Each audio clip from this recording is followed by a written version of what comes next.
Welcome to the back of the Jeep. I just finished up a round talking through Matthew 8, 5 through 13, playing with a gyro bag. So all MVP Axiom one streamline disc. Shot 5 down on layout C at Park Circle, which was a 224, I think that's right, I'll show the number here, rated round, which is pretty good. I usually average around 200 on the U-disc ratings.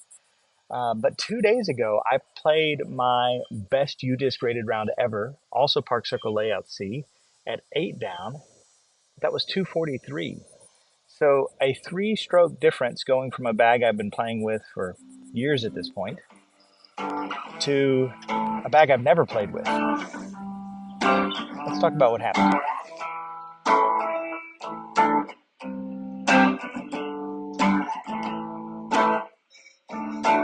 So I am a lover of Latitude. I love what Jonathan and Johannes do, and Frida on their YouTube videos. Tomas has a great attitude and his disc designs are awesome. And so I've been throwing Latitude for a long time.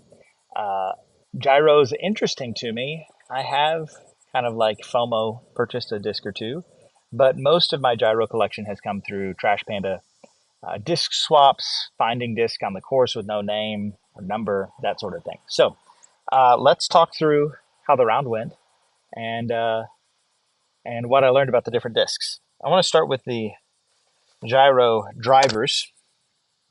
I had a relay, says it's a 6.5 -2.1. I had an Insanity, a 9.5 -2 1.5. A very beat up Fireball from a used bin, 9 3.5. 0 3.5. Trace, that's the streamlined disc, 11.5 -1.2, and an Octane 13.5 -1.2. I don't know that I actually recorded a throw with this disc. Turns out the negative numbers are lies. They're not lies. I'm used to being able to turn a -2 disc in a 6, 7, 8, 9 speed. Every one of these just like at best flew straight and then faded. This guy hit the ground like a 9 speed and just skipped to the left. If you watch my channel at all, you know that I love the river,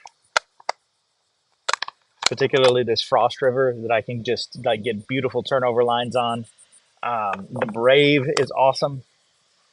Both Braves I have, and even the larger drivers, the Strive, the Bolt. These are all discs that I can get a little bit of turn out of. But even trying to put any of these on Annie, they just didn't fly the way they want. They're not threatening any of my normal drivers at all. I don't know if I was throwing nose up today or what, but these did not impress me all that much. So let's talk about mid-ranges. The two mid-ranges I had was a Lab Second Glow Hex and a special edition Paradox. Lab Second was a gift from a buddy because the Hex is supposed to be awesome. This was a used bin fine, and it has at least 3 different previous owners, but still looks in great shape. I will say these discs apparently hold up really well. I found good use for both of these discs. I really enjoyed them. What they compared to from my normal throwing, the Hex felt very much like the Sake Bomb Compass that I've been throwing just recently, or the Latitude 64 Trust. It would go straight, it would fade. If you put it on a hyzer, it would ride that hyzer. A lot of glide, a lot of carry, a lot of distance. I see why people like it. I don't think it's going to push out the Compass or the Trust out of my bag, but I get it. The more interesting disc to me was the Paradox. I don't know what the numbers are on the Paradox. The special edition isn't labeled, but the place it was flying was like my Frost Fuse.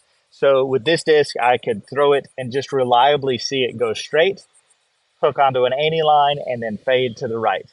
I don't throw forehand. It makes my elbow and shoulder hurt. So that's what this does. That's what this does too if I get it on a clean release. It tends to be a little bit wobbly when I release it. The standard fuse will just turn over if you put it on that line, but it's not nearly as flippy as this one. This might actually find a way into my bag. It flew like a mid-range. It didn't ever threaten to like cut roll. I don't know what it was, but like when it would hit the ground, even on a pretty severe Annie line, it would just kind of die. I don't know if it was the sand and grass of the course here or what, but like, I don't know. I love the fuse. The fuse is fantastic. Throw fuse, buy fuse.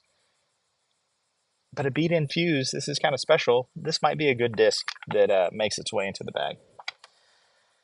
All right, the putters were an interesting thing. I have a Lab Second Watt that was purchased on a FOMO situation, and a Lab Second Proxy. And I think this is in the Electron plastic. It feels real soft, grippy, nice putter. I treated both of these like throwing putters.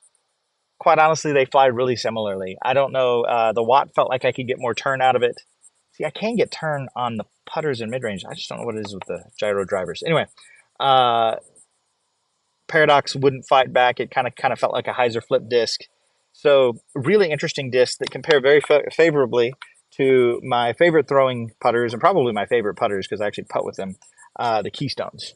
So if I had to compare this, I'd say that the Proxy flew like this Opto X Keystone that's a little tiny bit more stable.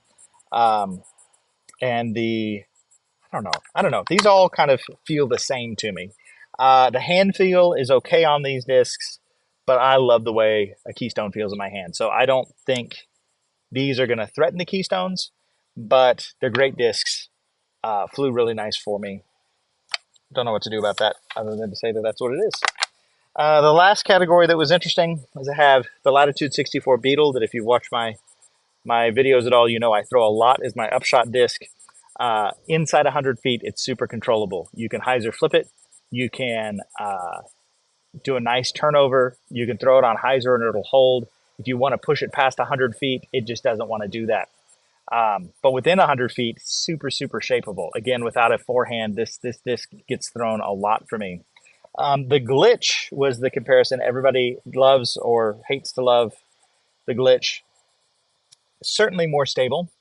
You could definitely power up on it and get more distance out of it than I could get out of the Beetle. I've thrown 150 plus foot shots with the Beetle, but you got to release them on hyzer. It kind of pops up flat, and you better hope you have space to the right. The glitch, on the other hand, would fly just straight. It doesn't really hyzer flip. It just holds whatever line you put it on. So if we're looking at lines where it tells you exactly how you throw through the one speed, I think the glitch is the better disc. If you're looking to put a little bit more power on a disc, the glitch is way better than the Beetle. Don't power up a Beetle. But if you're looking for highly shapeable lines inside 100, 150 feet, I think the Beetle's hard to beat. I really like it in the Bio Gold. I noticed several times, especially on Annie's, where the glitch would hit and roll a little bit because it's just, even in the Neutron Soft, it's just a little stiffer. This Bio Gold Beetle is just so gummy and, well, not even gummy, but flexible. Hit the ground and it just sticks. Got tap-ins all over the place with both of these. I definitely live by the idea that if you can make a good approach shot, you never have to be good at putting. And that's what we've seen. So Beetle's going to stay. Glitch is great. What do y'all think? Latitude 64. Do you have a main bag? Have you ever tried this where you just do a full bag swap and see how it turns out? I'm actually kind of amazed that I was still able to shoot 5 down with a bag I'm basically not familiar with. Park Circle's not a particularly hard par 3 course, but it is in its most challenging layout right now. So again, 224 is still way above my average of around 200. An extra 3 strokes off by using my normal bag, playing a really great round. I don't know. I'll keep probably throwing the Latitude, but let me know if this video was interesting or helpful to you. Go check out the Disc Golf Devotionals. Go watch the rounds on Matthew 8, 5 through 13, and Psalm 94, see how the disc flew. If somebody wants me to re-record this video instead of just talking head and actually mix in shots from my rounds, let me know. I would be interested in doing that with some sort of sponsorship, some sort of patronage, if you will. I'm not going to set that up right now, but if it would be interesting to you, holler at me. Otherwise, rejoice in Christ, meditate on His Word, and join me next time.